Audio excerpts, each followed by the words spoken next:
If you look at yield curves, look at the Treasury yield curve, Euro dollar futures yield curve, German Bunds yield curve, they're all inverted. They're all inverted. Now, inversions happen, just meaning the longer term rate is lower than the short term rate.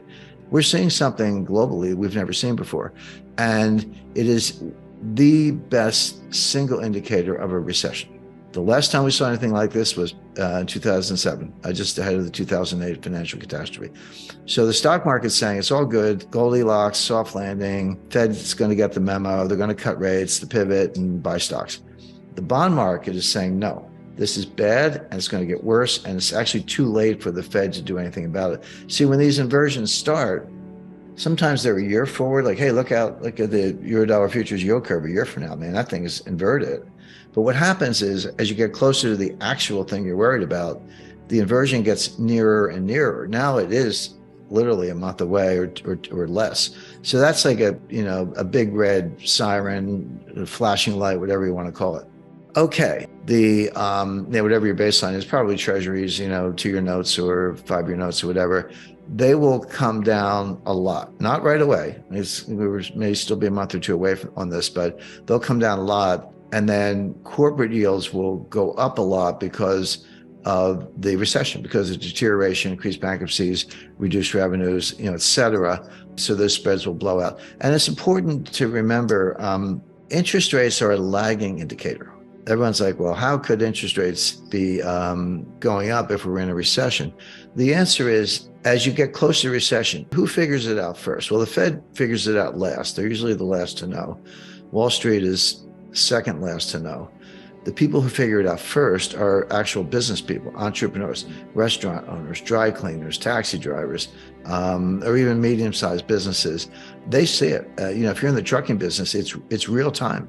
If inventories are sky high and new orders are being slashed, you're not moving anything by truck. So there are certain businesses that are concurrent. The yield curves I was talking about are very good forward indicators. They tell you what's going to happen next. A lot of business people are living in the real world in real time. They know what's happening now, and the stock market tends to figure it out later. But as far as banking and credit is concerned, what happens is, if you're a business person and you see business heading down, fewer customers, whatever, you go out and borrow all you can. You're like, hey, there's a really bad recession coming. If I got lines of credit, I'm going to use them up now. I don't want my bank changing the terms. I said, I'm going to borrow everything I can. And that creates a demand for funds, and interest rates go up. And then the recession hits, and the bankers go, what's going on? Credit losses start going up. And then they just turn off the spigots and they raise standards. They stop doing loans. And then interest rates will start to come down. Interest rates peak after the recession has already begun. So interest rates may not have peaked yet. Even the treasury market. So that's not unusual. Now, here's what the Fed is missing, or maybe everybody's missing. When you hear these layoff announcements, people are like, well, if they're laying off, why isn't the unemployment rate going up? Well, the answer is they have to announce the layoffs. There's all kinds of statute, SEC. So if I'm going to fire 10,000 people, I got to tell the world I'm firing 10,000 people. It doesn't mean I fire them that day. I might fire them on a rolling basis over the next 30 days. And it doesn't mean they walk out the door empty-handed and head for the unemployment office. I might give them 3 months severance, 6 months severance, et cetera. And so when do they actually show up to the unemployment office and say, give me a check? It might not be till this spring. So the layoff announcements are out there, but the unemployment rate hasn't budged because there is a lag, 3 months. But that's why I said interest rates lag the business cycle, and they do. Unemployment lags the business cycle. Unemployment is a lagging indicator. When you're an employer, entrepreneur, and you're in any kind of distress, not as many customers walking in the door, you'll do everything you can to avoid laying people off. You'll, be late on the rent. You'll turn down the lights, find a cheaper laundry, whatever it takes. By the time you get around to firing people, you run out of options. Like, I've done everything I can. Now my business is in jeopardy. I have to fire some people. And then combine that with what I just said about severance and, rolling terminations, et cetera. It's a lagging indicator. But we know enough right now to know that number's going up. But that's not inconsistent with the fact that we're already in a recession. It's exactly what you would expect, that unemployment's a lagging indicator. So when the Fed's on a mission, they actually don't care about the stock market. Here's what they do care about. They care about disorderly markets. And that's the key word. It's not, if stocks are going down, but it's, kind of a little, 0.5% a day, 1% a day, trending down, lower highs, lower lows, trending down. The Fed doesn't care about that. They're not going to bail out the stock market. They do care if it's disorderly. When was it disorderly? Well, March 2020, at the worst part of the pandemic. It dropped like 30% in like 2 or 3 weeks. The fall of 2008, it was like somebody opened a trap door. The Fed does care about that because that kind of disorderly behavior can feed on itself and end up in a 1929 type scenario. So the Fed will get the memo, as I put it, stop raising rates and begin cuts when the markets are disorderly. That may happen. In fact, I expect it will, but we're not there yet. So there may be a pivot, but not because of Goldilocks, but because it's not a soft landing, it's a crash landing. So the global economy is in bad shape. It's going into a recession.